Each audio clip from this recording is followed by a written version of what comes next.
Process manufacturing is considered one of the most complex from the ERP lenses.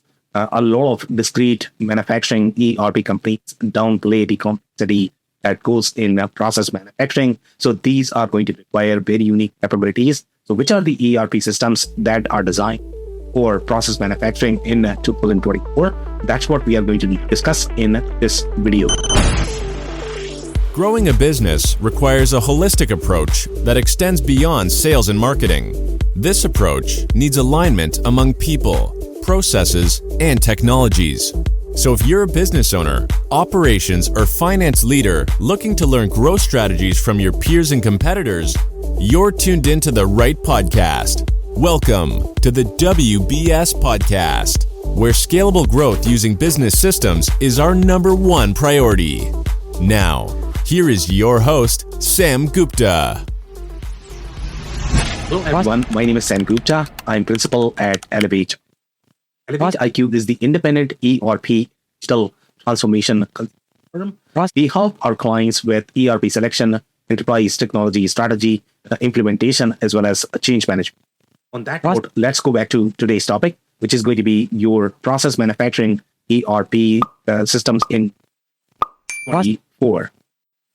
Before we look at the list, let's define what is process manufacturing. So process manufacturing is going to be any of the products that goes through that formulation recipe processes, and that is going to be your pharma, nutraceuticals, it's going to be your cannabis, it's your food and beverage, etc. These are not going to be your physical products such as your automotive, aeroplanes, etc. So these are some of the differences between your process-centric products versus your discrete-centric products. So this particular list is really for the process manufacturing as well as process-centric products. Some of the unique capabilities that you are going to require with the process manufacturing is, number one, that formulation, recipe, ingredients, as well as you have challenges such as your catchweight. You are going to have capabilities such as your reverse bomb, potency, etc. So these are some of the capabilities that are very unique in the process manufacturing space. To compile this list, we look at several different variables. That is going to be your product share. It is going to be your acquisition strategy focused on. So if companies are investing a lot more in developing their process manufacturing capability, they will rank higher on this list. Then you have product roadmap, community, ecosystem, win rate, technology strategy, as well as users. So we look at all of these variables to compile this list. So now let's look at the list.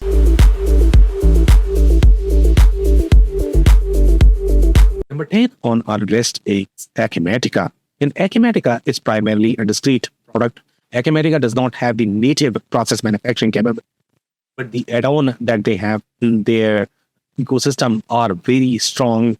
They have very strong alliance with these companies. So that makes Acumatica a fit for the process manufacturing as well. And then if you are going to be spaces where you require process manufacturing plus your discrete, that's when Acumatica could be a great fit. So process discrete plus your field service plus your construction plus your distribution, e-commerce, etc. That's going to be part of the same database.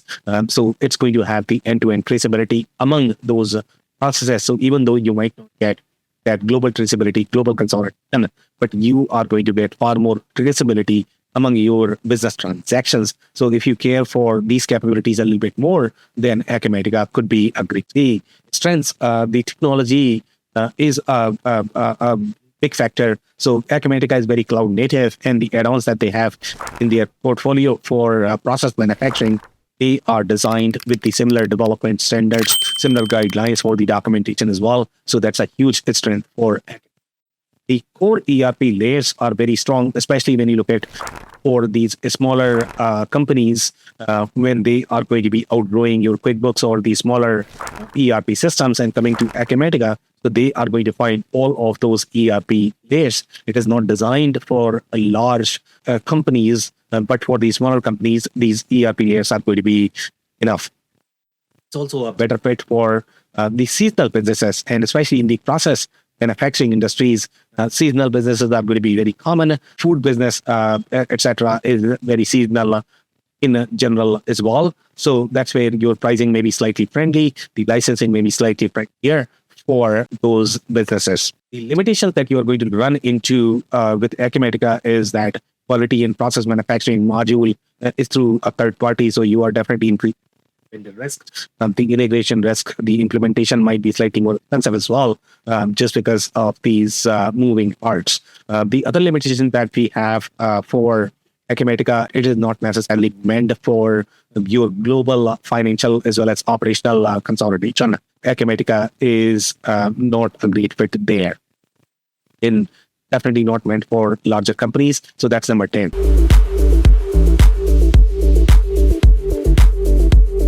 Now, number 9 on our list is ECI-DCOM. And ECI-DCOM is even a smaller product than your Acumatica, but it is going to have slightly superior capabilities as part of suite. It's going to integrate all of the components that any of the process manufacturing that will be required. With Acumatica, you are relying on third-party add-ons, so you are dealing with a lot more vendors. With ECI-DCOM, you are going to get everything from ECI itself as part of the suite. So even though ERP layers might not be as strong, but if you are small, limited on your implementation, then this could be a great fit. The strengths that you are looking at from the ECI-DCOM perspective is the core process manufacturing capabilities, such as your catchweight, potency. Commerce-centric companies are going to relate with this a little bit more. You are going to get features such as your root accounting, etc. And in some process manufacturing spaces, especially when they are maintaining their own fleet, when they have processes such as your POD, etc., that's when you are going to get a lot more capabilities as part of the suite itself, and the implementation is very clear too. The limitations that you are looking at from the ECI-DCOM perspective is that the ERP layers are going to be limited, so it's not as moldable as some of the other ERP products. It may not be able to support as many different business models, transactions, so you might outgrow fast. And if you're going to have very complex business models supporting many different business processes, many different business transactions, then ECI-DCOM may not be the best fit. The ecosystem is going to be limited as with any other prescriptive product. You are primarily relying on ECI-DCOM professional services for the consulting, for knowledge, etc. So those are some of the limitations, and that's number 9.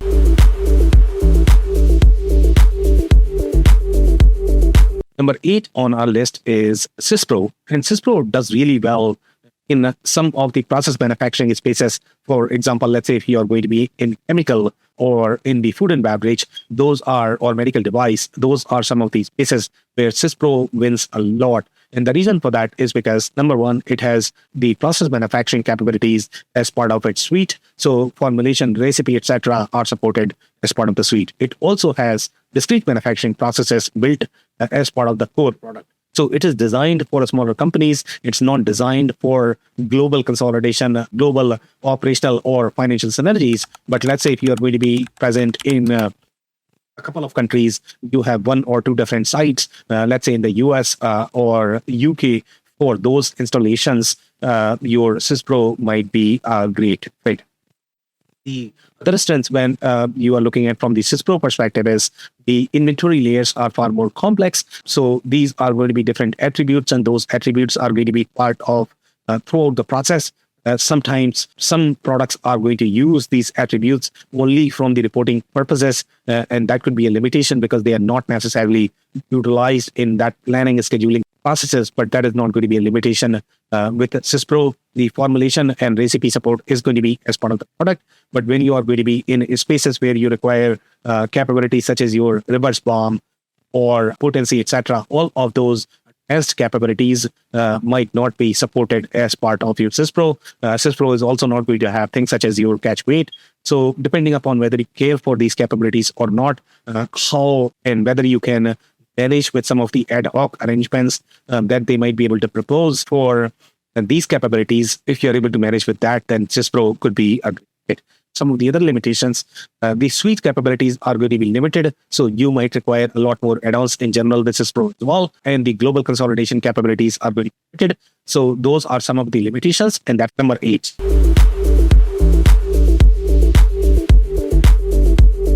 Number 7 on our list is SAP S/4HANA. SAP S/4HANA is a different product. It is designed for larger companies that are looking to consolidate all of their entities, business models globally when they might have a much larger global footprint, or they might be publicly traded, audited. Well, in all of those cases, SAP S/4HANA is going to be the strength that you are looking at from the SAP S/4HANA perspective is it is designed for very complex organizations, especially the companies that are going to be very active with their M&A cycles, just because their business model is not going to be constant, that is ever changing. So it's very hard to ascertain what their to-be state is going to be. So that's when solutions such as SAP S/4HANA can provide the diversity in your processes from the business model as well as from the transaction perspective. And your global compliance localization is going to be supported in countries where other solutions might be present. When you look at geographies such as your South America or Europe, those could be very complex just because you have very small countries and each of those countries are going to have very unique processes. So in those cases, a lot of mainstream ERP systems are not going to be supported just because they don't have as much market share. So you don't have much of a choice but to go for solutions such as your SAP, Microsoft or Oracle. Those are going to be the only products that are going to be supported in those geographies, or there are going to be some of the mom and pop solutions that are going to be designed for only for those geographies. So the limitations that you are looking at from the SAP S/4HANA perspective is the last mile capabilities are probably going to be to your third-party vendors. So the integrations, the suite capabilities, and the core capabilities that you have, a lot of them you are relying on a lot of third-party vendors. So you are increasing that your vendor risk, integration risk, implementation risk. It's probably going to be expensive just because all of these are moving parts. And then it will also require the internal maturity from the IT org perspective. So that's number 7.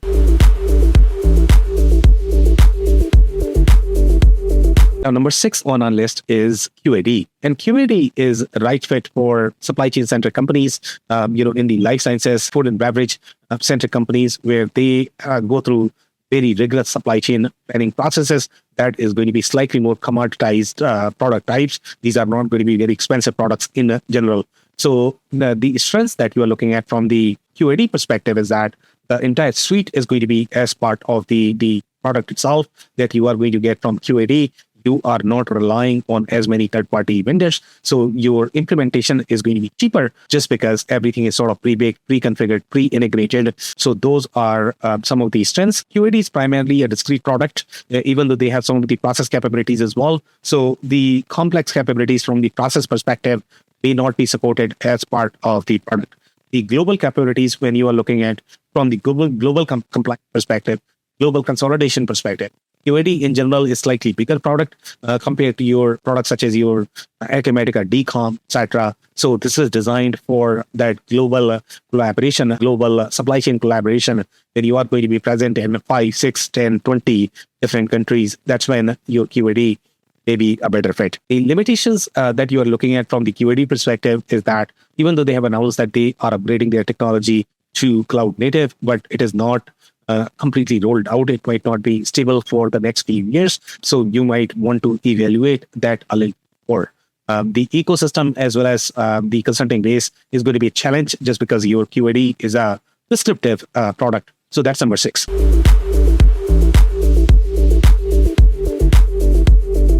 Number 5 on our list is Microsoft Dynamics 365 FNO. And FNO is a very similar product as your SAP S/4HANA. It is designed for slightly more generalized cases where you are looking at a lot more diversity as part of the product, where you are looking for industry-specific capabilities through your third-party vendors and ons. So in those cases, your Microsoft Dynamics 365 FNO is going to be a better fit.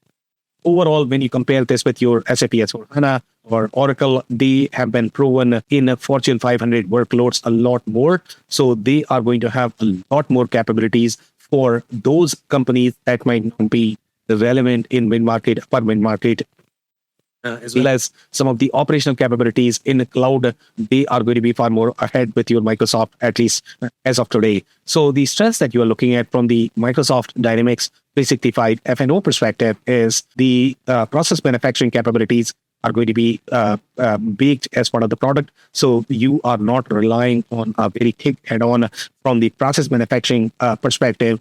But when you look at the industry-specific capabilities, especially when you look at the PLM integration, because for your process manufacturing, the PLM collaboration, PLM embeddedness matters a lot. So you might run into challenges just because PLM is going to be through a third-party vendor. It might not be as well documented, as well coded, as well adopted, and that is probably going to be a critical success factor for you. So these are some of the challenges that you need to keep in mind when you are looking at F&O product. Some of the other limitations that we have from the F&O perspective is the last mile capabilities are through third-party vendors. So again, you are looking at that vendor risk, integration risk. It's probably going to be expensive. And this will also require far mature internal IT org. So that's number 5.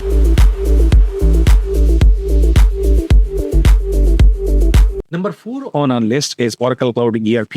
And Oracle Cloud ERP is a very similar product as your SAP S/4HANA and your Microsoft Dynamics 365 F&O. It's designed for those large global publicly traded companies. So you are going to have a lot more financial layers in general when you are looking for that financial consolidation across your entities, across your business models. That's when your Oracle Cloud ERP is going to be a better fit. But those industry-specific capabilities are not going to be pre-baked. It's not going to have ST-led suite as you are going to find with the prescriptive products. So depending upon the use case, depending upon the purpose, whether you are very active in M&A cycles, if you are, then you probably want something like Oracle Cloud ERP if you are going to be harsh. But if you are not as active, your business model is very rigid, you don't see that changing next 5-10 years, then you might be okay with the prescriptive products. They also have a lot more logos in general in the process manufacturing spaces, especially in pharma, food and beverage, just because the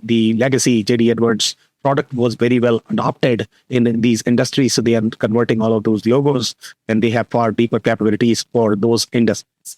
Some of the limitations that you're looking at from the Oracle Cloud ERP perspective is these last mile capabilities are probably going to be through third-party vendors, very similar to your Microsoft or SAP S/4HANA. The implementation is probably going to be expensive, as well as it requires far mature internal IT org. So those are some of the limitations, and that's number 4.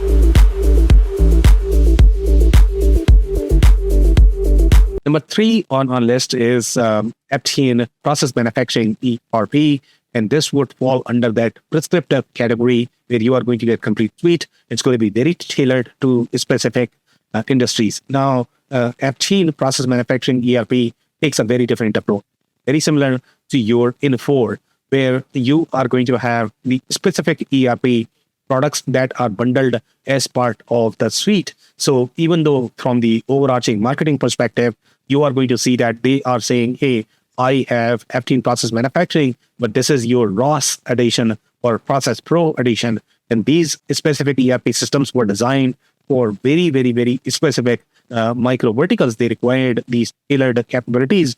So in a way, that is great. But these are going to be completely separate databases compared to products such as your Acumatica, where all of these business models are residing in one database. So there, your upgrade is going to be far easier. You are going to have a far better traceability across your business model transactions. But here, very similar, are looking at completely different products flavored in these editions. So that could be a risk, but you are going to get far more tailored functionality capabilities for specific micro verticals. So the strengths that you're looking at from the Aptean Process Manufacturing ERP perspective is that the full suite is pre-integrated. So your implementation is going to be cheaper. If you're on budget, you look for pre-integrated capabilities, then this could be a great fit. The specific process manufacturing capabilities for industries, again, those complex capabilities, reverse bombs, potency, ingredients, each of the process manufacturing micro verticals are going to require very specific capabilities, as well as their PLMs are going to be very unique as well. So that's what you are going to get with your Aptean. And then you have very similar limitations that we have from the Aptean. Aptean's perspective is if you buy the complete suite from Aptean, it might be cheaper. But let's say if you are trying to rip and replace, and if you want to utilize your favorite tools with Aptean architecture, that might be expensive. You might not find as many pre-baked integrations. You might not find as many consultants that might be expert on those integrations. Aptean might not support you with that, either because they are going to be motivated to sell their own products or suite.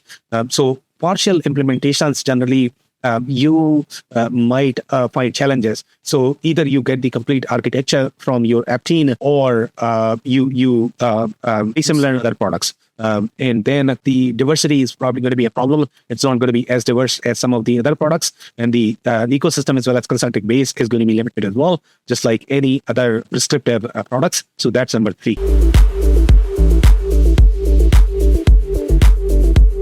Number 2 on our list is Sage X3. And Sage X3 is a slightly more mid to large product from the process manufacturing perspective. And this is going to be slightly better fit when you require accounting heavy processes. You need a system that is going to be your audit ready, publicly traded companies.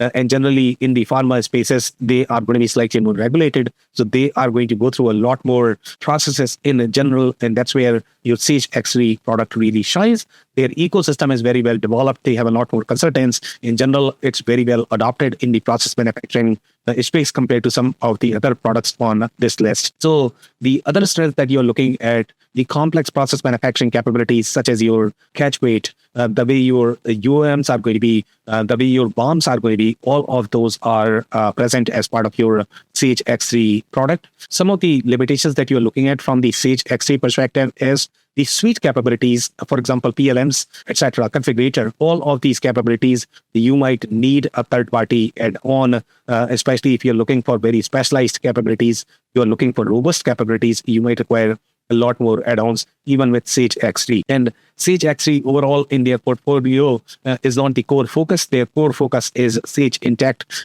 in general, just because their target market is slightly more SMB. They don't necessarily care as much for the larger companies, just because the other ERP companies are far more penetrated. Their primary distribution channel is the accounting firms, and they are far more penetrated in general in the small to mid-sized space, and that's their primary target market. So Sage X3 product itself is not very well aligned with their core strategy. And then you are going to find a lot more accounting boilerplate as well that might not be relevant in the SMB space. So that's number 2. And number 1 on our list is Infor Cloud Suite M3 product. And Infor Cloud Suite M3 is adopted among process manufacturing companies, especially if they are going to have very complex inventory. They are going to be deep into your supply chain planning, etc. So the strengths that you're looking at from the Infor Cloud Suite M3 perspective is the process manufacturing capabilities, especially if you're going to have retail distribution centric. And generally, your food-centric companies are going to be very strong in a retail-centric business model as well. For those, the suite is configured for that. The suite has those capabilities too. And then you are going to have the pre-integrated supply chain suite. Your PLMs are going to be pre-integrated. Your supply chain suite is going to be pre-integrated. And that's a huge value add because you are getting all of this from the same vendor. And the limitations that you are going to run into with Infor Cloud Suite compared to some of the smaller products. For example, let's say if you compare this with Acumatica, Infor Cloud Suite M3 might be slightly more expensive. It's not necessarily made for small companies that are going to be in revenue under $250 million in revenue. And the ecosystem as well as the consulting base is going to be small as well, just because this is more of the prescriptive category. So that's number 1. If you enjoyed this video, we are going to include the link of a detailed article that is going to have much deeper insights. So you might want to check that. We publish these videos on a weekly basis. So like and subscribe on YouTube. This podcast is also available in the audio form, Spotify and Google, as well as Apple. So you might want to check and subscribe there. Also, if you have not checked our digital transformation report, we compile all of these insights as well as rest annually as part of that report. So we are going to include the link of that as well. So check that out. On that note, thank you so much for tuning in. I'll see you in the next one. Thank you for listening to another episode of the WBS podcast. Be sure to subscribe on your favorite podcasting platform so you never miss an episode. For more information on growth strategies for SMBs using ERP and digital transformation, check out our community at WBS.rocks. We'll see you next time.